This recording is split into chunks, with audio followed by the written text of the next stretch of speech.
Sorry. Ay. Bakit ba lagi kami nagkakatagpo?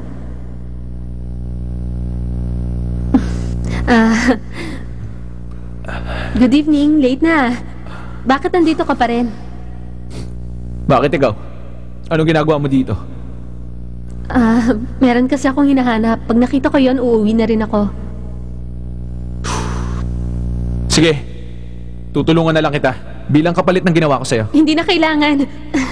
Buti pa, umuwi ka na at magpahinga para mapatawad kita, okay?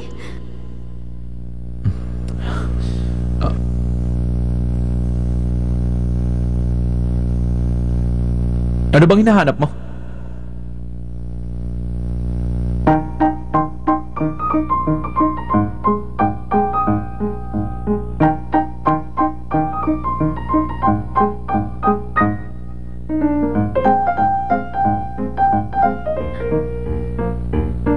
Sabi niya misunderstanding lang daw. Gusto niya makuha ang loob ko para may pagkakataon siyang bastusin ako.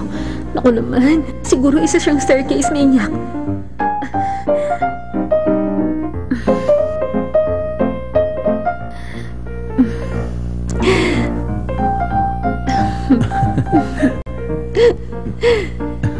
Sige lang!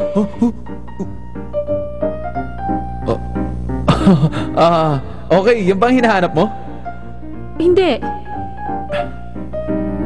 Ito? Hindi. Ito? Hindi yan. Ano ba kasi yun? O sige na, sing-sing. Sing-sing ang hinahanap ko. Sing-sing? Isang 1-carat ring. Yung lalaking kasama mo pag umaga. Ha? Hindi ba merong naghahatid sa yung lalaki? Siya ba yung boyfriend mo o asawa? Karen, tandaan mo, pwede mong kalimutan ang pangalan mo. Huwag lang ang katotohanan, wala talagang namamagitan sa inyo. Malapit na matapos ang relasyon namin. Bakit naman? Papalitan mo na ba siya? Ano bang sinasabi mo? Bakit ka nakikialam? Pasensya na. Ang ibig kong sabihin, mukha namang mabait siya sa'yo. Bakit ka ganyan sa kanya? Teka lang, sir. Dapat ba makialam ka sa buhay ng mga empleyado mo? Kung itutuloy mo pa rin ang pagtatanong sa mga bagay na hindi ko gustong sagutin, sexual harassment na ang tawag doon. Hiniram kong singsing sa kaibigan ko at kailangan kong ibalik yun agad sa kanya. Kung talagang gusto mo akong tulungan, maghanap ka na lang. Kung hindi naman, huwag ka na magsalita, okay?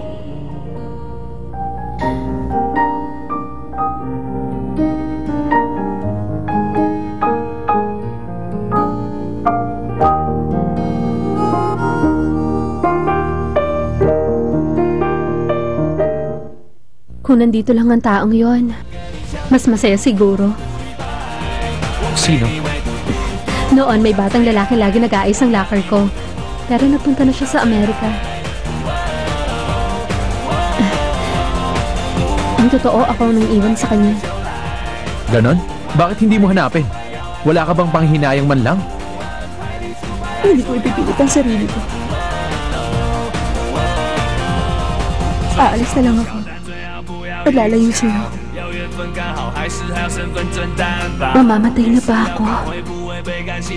Pero hindi ko pa nakikita ang mama at papa ko.